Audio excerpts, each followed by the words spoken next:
Oke, di pertemuan 13 ini untuk mata kuliah Teknopreneur. Sebentar, ini ada yang baru gabung. Oke, kita fokus pada pembahasan materi tentang dua hal ini.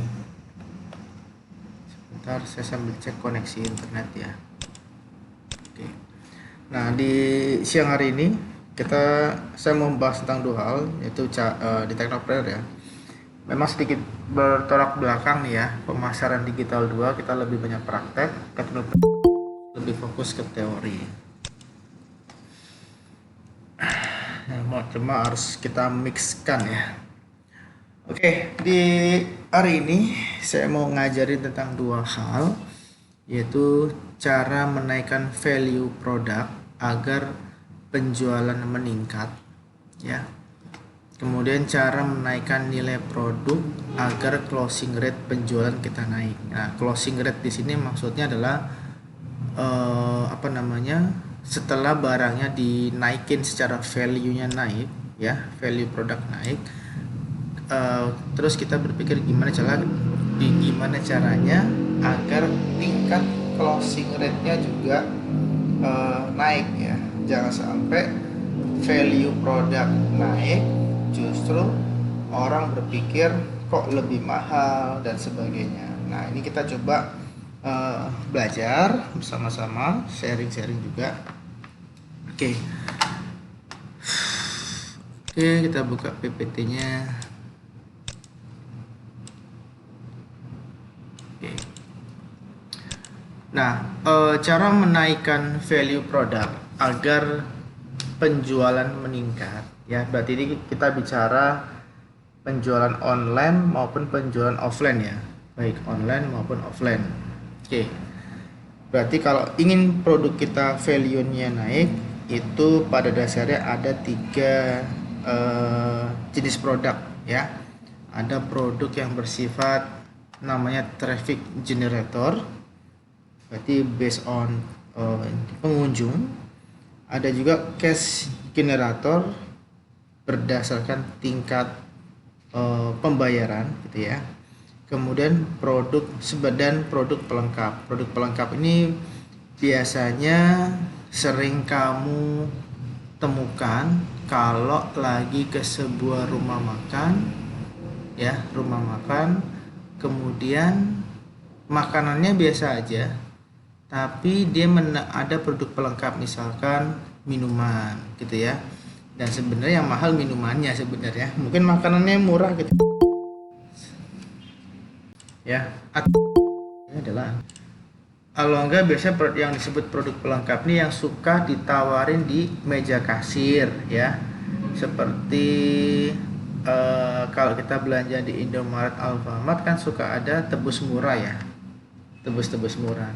Nah, tentunya produk yang ditebus murah ini adalah pada dasarnya produk-produk yang mungkin stok lama ya, produk stok lama daripada numpuk di gudang, akhirnya dibuat konsepnya tebus murah ya. Ada juga harganya yang nggak terlalu jauh, ada yang momen-momen tertentu itu harganya murah banget, tergantung dari stok masing-masing ya kan. Atau juga kadang begini, saya pernah beli soto daging gitu ya, harga sotonya murah 15.000 ya, harga sotonya 15.000 sampai nasi nambah 3.000 jadi 18.000 ya, kategori murah ya.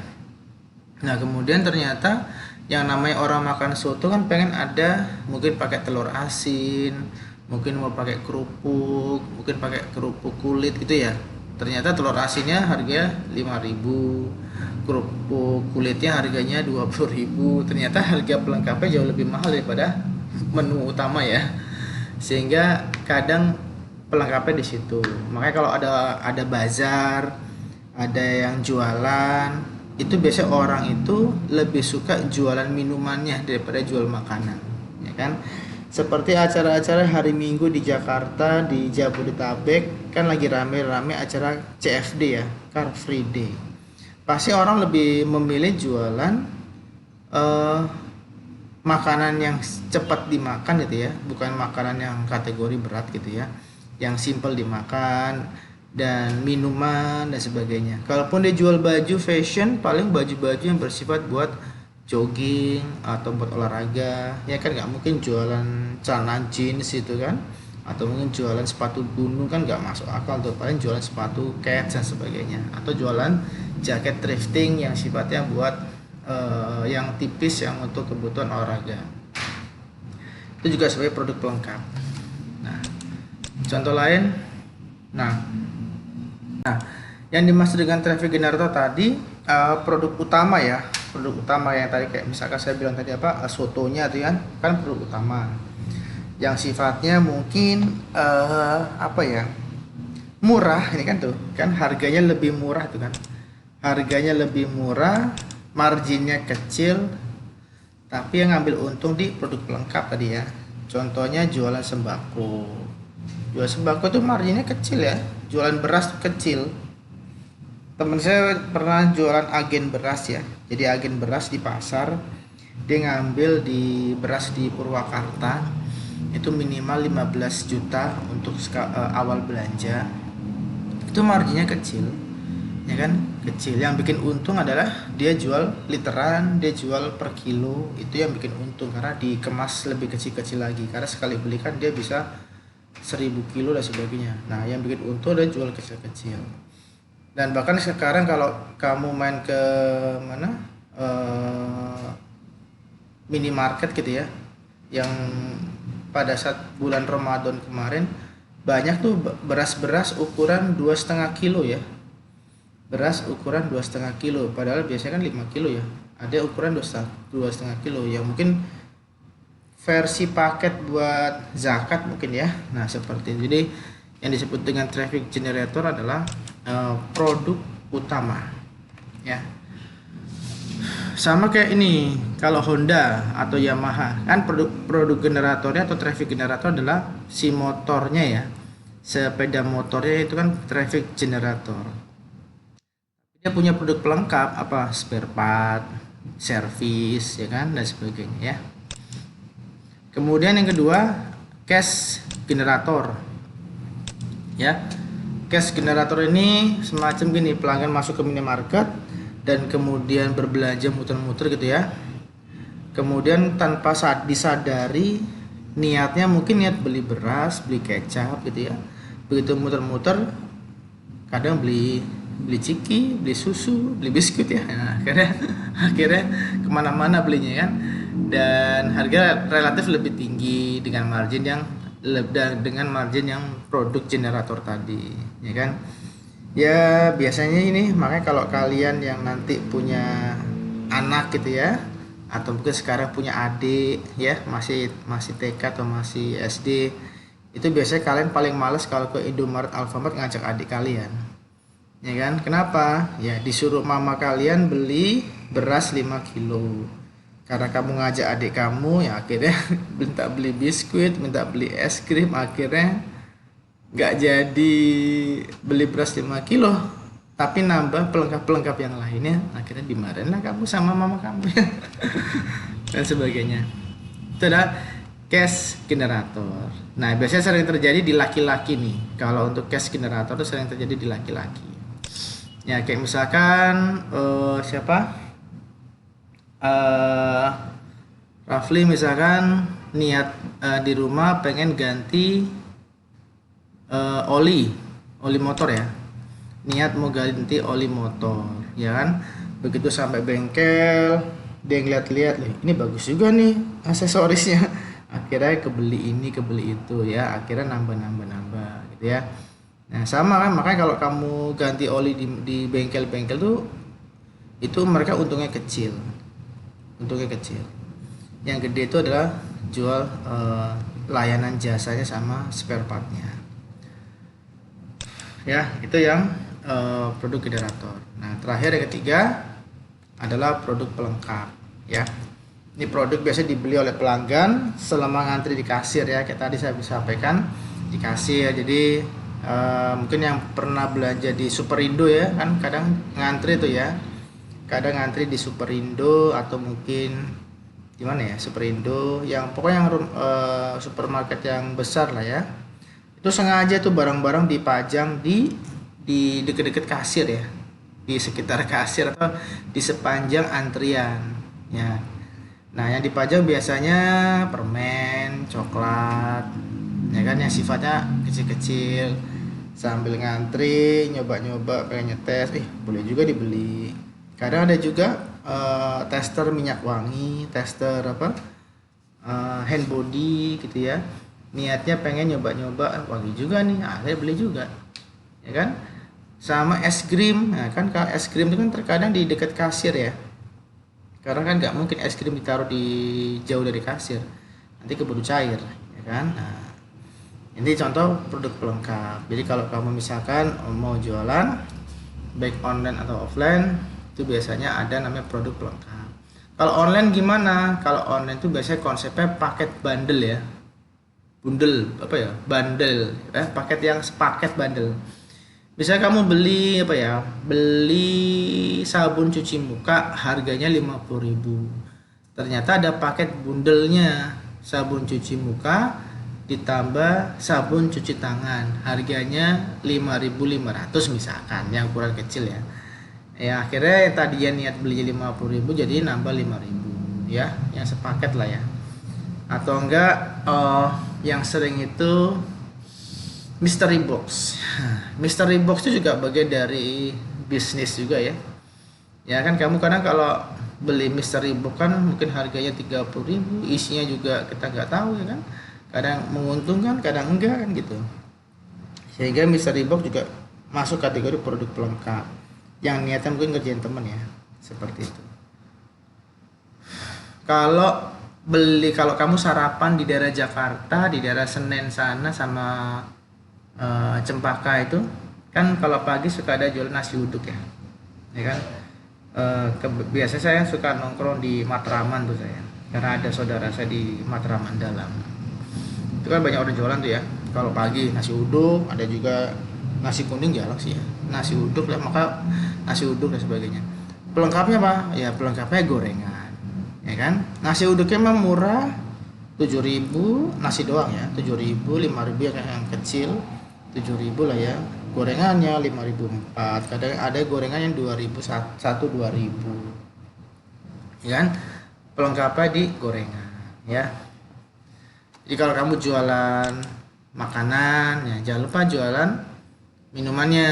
Nah, biasanya orang-orang jualan soto. Dulu saya pernah jualan mie ayam, bakso, zaman saya 2015 ya, 2015 itu jualan bakso.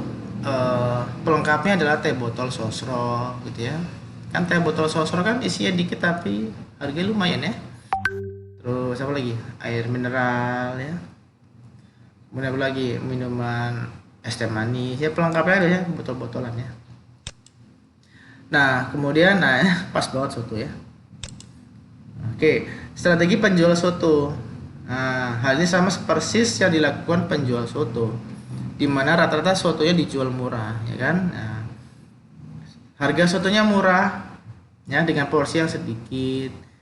Nah, minumnya teh botol sosro, es jeruk dijual dengan harga 10.000 ya, atau lebih mahal ya kan. Tadi saya sampaikan misalkan sotonya harganya tanpa nasi 15.000 atau 10.000 ya, es teh manisnya bisa 7.000 tuh, ya kan ya. Jadi dia jual minuman. Sama seperti yang lagi rame tuh makanan serba pedes ya, kan lagi banyak rumah makan yang serba pedes ya. Ada yang sambal, super sambal dan sebagainya, atau sambal bakar. Itu kan dia sengaja menjual yang pedas-pedas, tapi secara nggak langsung dia bisa jadi transaksi terbesar di minuman ya.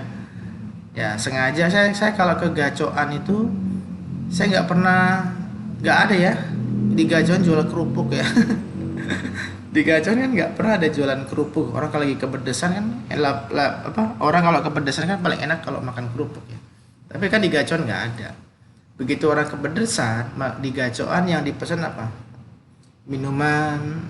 Nah kalau kamu mau tahu, semakin kita kepedesan kemudian minum air es, itu kan tambah pedes sebenarnya ya. Sebenarnya tambah pedes. Nah kalau kita kepedesan mau nggak pedes sebenarnya minumnya minum air anget gitu ya, tapi karena yang dijual adalah air es ya kan, ya justru tambah pedes. Karena tambah pedes ya pesen lagi minumnya. Makanya kalau nggak ada kerupuknya yang disuruh beli dimsum somai yang harganya 10.000, 11.000, 12.000 ya kalau nggak salah ya. Nah ya, jadi penghilang pedas ternyata disuruh beli produk tambahan atau produk pelengkap. Atau enggak ini kamu beli bubur ayam kan ada yang 10.000 sama 15.000 ya sekali makan. Sate-sateannya tuh sate usus jualnya 3.000, ada yang 2.000. Kalau yang telur puyuh ya itu ada yang jual 4.000, 5.000 ya. Nah malah lebih mahal pelengkapnya tuh. Nah ada juga yang paling mahal tuh. Kalau saya paling males kalau beli soto, suka ada menu tiba-tiba datang di meja itu biasanya apa yang makanan yang dibakar pakai daun itu, yang dikipas-kipas tuh apa ya, lupa saya, yang dikipas-kipas dari bahannya dari ikan yang dibungkus pakai daun itu ya, apa itu namanya, ada yang tahu nggak, ada ingat nggak apa tuh? Lontong, Pak. No lontong, yang kecil yang dikipas-kipas itu loh. Otak-otak. Otak-otak itu yang paling menyebalkan ya. Harga sotonya nggak seberapa, otak-otaknya sebiji goceng. Ya, saya pernah beli soto di soto Bu Condro tuh di daerah Pondok Cabe. Waktu ngajar di LP3 Pondok Cabe. Sotonya murah 15.000, 18.000. Tiba-tiba dia nawarin, "Pak, otak-otaknya siap," gitu ya. Ada 10 bungkus gitu ya, 10 bungkus. Dikasih bumbu cocolnya lah ya, bumbu sambelnya. Makan karena ukuran kecil ya, sejari ini ya, ukuran 1 jari ya. Dimakan ya terus-terusan, tahu-tahu bil tagihannya 50.000, kaget ya, 50.000. Jadi satu biji harga 5.000 rupiah. Ya kan, lebih mahal daripada beli sotonya doang ya kan. Otak-otaknya 50.000, minumnya mungkin cuma 6.000, sotonya nggak sampai 20.000 lah, lebih mahal otak-otaknya. Itu sebagai dari strategi pelengkap ya. Kemudian nah ini penjelasannya tadi, mungkin dari hasil jual sotonya marginnya cuma sedikit ya, keuntungannya kecil nggak banyak, tapi untung besarnya di mana, di minuman, di produk pelengkap ya kayak tadi otak-otak tuh kan, itu kan jadi apa ya, jebakan Batman ya. Karena kita nggak tahu harganya, tahu-tahu disodorin, kita beli, kita makan, habis keenakan ya.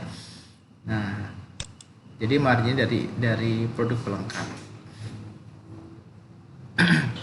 Nah yang kedua tadi kita udah cara menaikkan value produk ya. Berarti kalian sudah paham bagaimana cara menaikkan value sebuah produk ya. Jangan lupa, jadi jangan cuma jual single produk. Kalau saya tuh biasanya karena saya produknya website ya atau aplikasi gitu ya, saya bikin produknya paket A, paket B gitu loh, paket C. Kadang juga saya ganti namanya paket standar, paket paket pro, paket master gitu ya. Nah, jadi dibuat paket, misalnya paket standar 500.000, paket pro-nya misalnya 900.000, paket masternya 1,5 juta, misalkan gitu. Jadi orang bisa milih nih, wah budget gue cuma 500.000 nih, yaudah beli yang ini deh. Nah seterusnya ya. Sama seperti kamu jualan, mungkin kamu pernah nih lihat ada toko warna kuning jualannya serba 35 ya, ada jual baju pakaian serba 35 ya. Yo, yang siapa yang biasa beli pakaian atau baju celana atau fashion serba 35. Nah dan herannya semua yang ada di toko itu harganya 35 semua, nggak ada yang 36, semua 35. Pernah saya uji coba. Anak saya ajak beli baju di toko sebelah yang lebih bermerek ya. Dia nggak cocok katanya secara model. Saya ajak ke toko Serba 35. Ternyata ada yang cocok, baju-baju model gamis gitulah ya, karena buat anak perempuan. Modelnya lumayan bagus, bahannya juga bahan adem. Saya kaget, harganya 35. Saya bingung, 35. Jadi mau ukuran anak-anak, ukuran remaja, ukuran dewasa, harganya 35. Saya bingung, kok bisa 35 nih, untungnya gimana ya? Saya baru ngerti, ternyata dia tuh belanjanya bal-balan atau karungan ya. Jadi dia tuh beli barang bukan satuan baju, tapi dia beli satu karung yang sudah isi berapa banyak, ya kan? Jadi bisa jadi sistemnya adalah subsidi silang antar produk, ya. Itulah kelebihan barang-barang Serba 35 yang sering kalian lihat di mana pasar malam gitu ya. Nah, ternyata sistemnya adalah sistem silang, ya. Itu bisa kamu pakai caranya kalau kamu jualan baju thrifting atau baju atau celana thrifting, kan belinya kan karungan juga ya, gonian gitu ya, karungan isinya banyak, yang isinya random gitu ya kan, nanti dibersihin, dicuci, dirapin, disetrika mungkin kan, dijualnya ada yang jualnya beda-beda, ada juga jualnya pukul rata kayak 35 tadi, tapi tadi keuntungan silang gitu ya, modelnya silang. Jadi kalau mau jual produk yang belinya bal-balan gitu dalam jumlah besar nggak apa-apa, sistem silang aja. Karena saya juga cukup terinspirasi dari orang yang jualan Serba 35 ya. Keren juga nih, Serba 35 mau ukuran anak-anak, anak bayi, anak remaja, dewasa, semua 35. Nggak ada ukurannya. Kan kadang kalau kita beli baju kan, yang lengan pendek harganya 50, lengan panjang harganya 70, kan suka gitu ya. Ini enggak, semua 35. Ya. Nah, lanjut lagi. Nah, sekarang yang kedua adalah cara menaikkan nilai produk agar closing rate penjualan kita naik. Nah, setelah kita naikin value produk, terus kita mikir nih gimana caranya biar rate penjualan juga naik. Nah, pakai psikologis pembelian ya. Menggunakan psikologi seperti yang pernah saya jelaskan. Jadi ketika kita membeli sebuah produk, sebelum memutuskan kan biasanya pembeli dia suka melakukan beberapa pertimbangan ya. Ada yang pertimbangannya harga, ada yang pertimbangannya diskon, ada pertimbangan macam-macam lah ya. Biasanya kalau yang banyak pertimbangan itu biasanya cewek ya, warna, ukuran, model, apalagi harga, diskon, banyak banget tuh cewek. Ya, contoh, seberapa manfaat produk yang tersebut bagi orang tersebut. Semakin banyak manfaat, semakin murah harga yang ditawarkan, maka semakin besar trigger untuk melakukan pembelian. Nah, biasanya ini konsep dipakai di TikTok Shop ya. TikTok Shop itu kan udah murah, free, ada promo free ongkir, ada promo apa lagi tuh? Promo diskon bla bla bla macam-macam ya. Ada juga diskonnya dari TikToknya langsung. Nah, ya sama kayak Shopee juga. Tapi kan berbeda dengan Tokopedia, berbeda dengan Lazada yang kondisinya nggak banyak diskon. Tapi bukan berarti tutup kan. Seperti yang pernah saya bilang tadi pagi, tidak semua pembeli itu suka dengan diskon. Nggak semua orang suka diskon. Gitu ya. Jadi sama seperti orang mau beli mobil, biasanya sales tuh bertanya, "Bapak kira-kira mobil ini nanti digunakan untuk apa Pak?" kan gitu ya. Misalnya, saya gunakan buat ngantar anak sekolah. Nah, biasanya yang ditawarin mobil-mobil ukuran kecil yang 2 baris. Tapi kalau kita bilang, ini saya mau pakai buat ini, pulang pergi ke Bandung, acara keluarga, anak saya ada sekian, ada banyak, ada anak saya ada 5 misalkan ya. Pasti yang ditawarin mobil-mobil yang 3 baris, yang lebih besar, ya kan?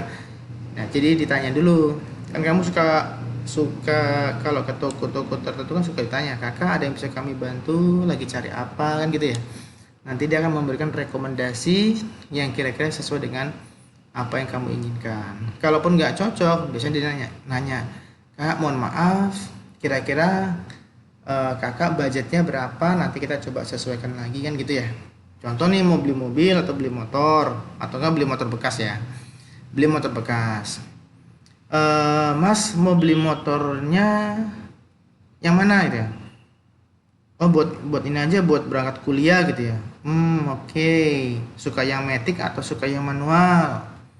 Oh, matic aja. Oke, gitu kan.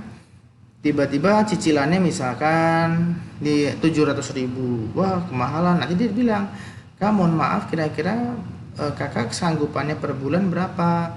Oh, saya sanggupnya di angka 500.000 maksimal. Oh, kalau gitu matic nggak ada kak, ada yang manual nih, ada di model begini gitu ya. Nanti jadi offering, jadi penawaran yang kira-kira sesuai dengan budget. Kadang mungkin kita pengennya matic, tapi ternyata budget kita nggak sesuai gitu ya. Kayak misalkan tahun lalu saya beli motor, niat saya beli motor simple, cari yang bagasinya gede, ya kan? Karena kalau bagasi gede kan muat jas hujan, muat apa lagi, muat helm dan sebagainya ya. Nah, jadi pertimbangan daripada beli box itu ya dan sebagainya. Oke. Ada juga orang beli motor karena pengen suka touring gitu ya, atau ke puncak. Nah, pasti beda lagi motornya. Oke. Kemudian tadi udah sesuai dengan kebutuhan pembeli. Selanjutnya adalah menaikkan value ya. Jelaskan tadi yang seperti yang tadi pagi saya sampaikan, atau memberikan benefit yang apa, manfaat gitu ya. Seperti pada saat kamu 2 tahun lalu saat ditawarin kuliah di LP3I, pasti dijelaskan kalau kamu kuliah di LP3 nanti deh ada penempatan kerja gitu kan, 60% praktek. Nah, itu kan namanya menaikkan value ya kan. Bagi kalian yang nggak suka teori mungkin berpikir, wah seru nih banyakkan praktek, gue paling males ngapalin gitu ya. Pasti itu salah satu tujuan kalian masuk LP3I, atau mungkin penempatan kerjanya dan sebagainya ya. Semakin banyak benefitnya, orang tuh akan lebih suka ya. Misalkan ada diskon, free ongkir dan sebagainya ya. Sama seperti yang pernah kita bahas saat kita pernah kuliah offline terkait sebuah barang. Misalkan gini, ada barang harganya 15.000 ya, 15.000. Oke. Kemudian ongkirnya misalkan 5.000. Ongkir itu biasanya muncul setelah hampir check out ya, kan ongkir nggak langsung muncul. Kemudian ada barang harganya 20.000 tapi ongkir. Apa yang terjadi? Nggak tahu kenapa secara psikologis orang tuh lebih memilih harga 20.000 tapi free ongkir daripada harga 15.000 tapi ada ongkirnya, padahal mungkin harganya sama. Nah, kadang kalau psikologisnya sama, yang jual 20.000 lagi dijual kayaknya 19.000, dijual 19.000 ya kan. Dia untung nggak? Tetap untung. Mungkin 15.000 margin untungnya 5.000, tapi dengan dia jual 19.000 untung dia cuma 4.000, nggak apa-apa, tapi kan free ongkir. Daripada ini kan orang mikir ya 15.000 belum ongkir 5.000, 20.000, padahal cuma beda 1.000 ya kan, beda 1.000. Itu dia ya, pertimbangan yang sifatnya memberikan benefit ya kan. Jadi jangan sungkan ngasih free ongkir, tapi jangan lupa harganya sudah kamu markup ya, sudah di markup dengan perkiraan ongkir ya kan. Oke, kemudian tadi slide 9. Oke, ini 10. Slide 10. Nah, menaikkan benefit ya, ditambah, orang tuh paling senang ditambah tambahin benefit. Nih, misalnya harga bakso 12.000, cara naikin benefit gimana? dengan menambah jumlah porsi bakso. Harganya tetap 12.000. Di sini produknya akan bertambah. Contoh 12.000 baksonya dapat 4 gitu misalkan ya. Contoh dapat 4. Kamu bisa kasih benefit tambah 12.000, baksonya nambah 1 tapi yang kecil ya, jadi 5. 4 bakso ukuran standar, 1 bakso ukuran kecil, jadi seolah-olah baksonya ada 5 ya. Ya kan nggak terlalu gede banget kosnya ya kan. Makanya kalau bakso yang sepuasnya tuh ya, di dekat rumah saya tuh di Depok ada orang jualan bakso, harganya 25.000, itu ngambil sepuasnya, tapi cuma boleh ngambil sekali, satu kali ngambil ya, 1 piring ya, nggak boleh nambah lagi. Itu harganya 25.000.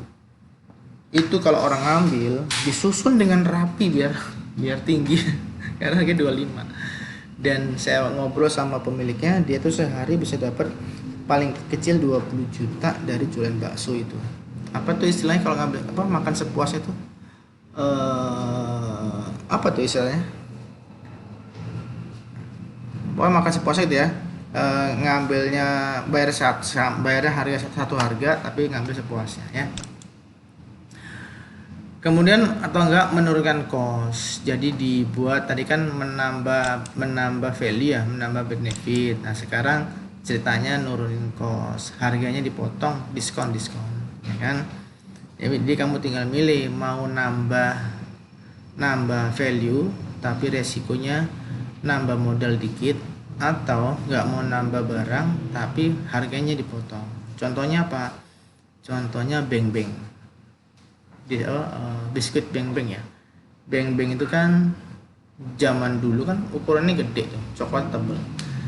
Sekarang beng-beng harganya sama aja dengan setahun yang lalu, dengan 2 tahun lalu, cuma ukurannya jadi lebih kecil ya kan. Harga sama, ukuran lebih kecil, tinggal milih mau ukurannya dikecilin harga sama atau harga dinaikin ukuran sama. Jadi tapi orang lebih mikirnya bukan di harga, orang lebih mikir harga sama tapi ukuran kecil ya. Oke, terakhir itu dia apa? Menurunkan cost. Ini sama ya? Oh, udah yang sama ya. Jadi itu ya. Ini kombinasi ya, menaikkan benefit dan menurunkan cost. Ini kombinasi tadi ya. Jadi misalnya ditambahin baksonya tapi harganya diturunin ya kan. Cuma marginnya kecil. Marginnya jadi lebih kecil, tapi jangan lupa ngitungnya di jual produk pelengkap seperti minuman, kerupuk, apalagi ya, es campur misalkan ya. Kalau lagi panas nih kan. Nah, cocok. Gitu ya. Nah, demikian penjelasan yang bisa saya sampaikan terkait kita belajar tentang 2 hal siang ini. Cara menaikkan value produk sama cara menaikkan nilai produk ya. Jadi ini cocok untuk yang online maupun offline untuk penerapan strategi yang bisa kamu terapkan. Oke, dari saya cukup. Terima kasih. Assalamualaikum warahmatullahi wabarakatuh.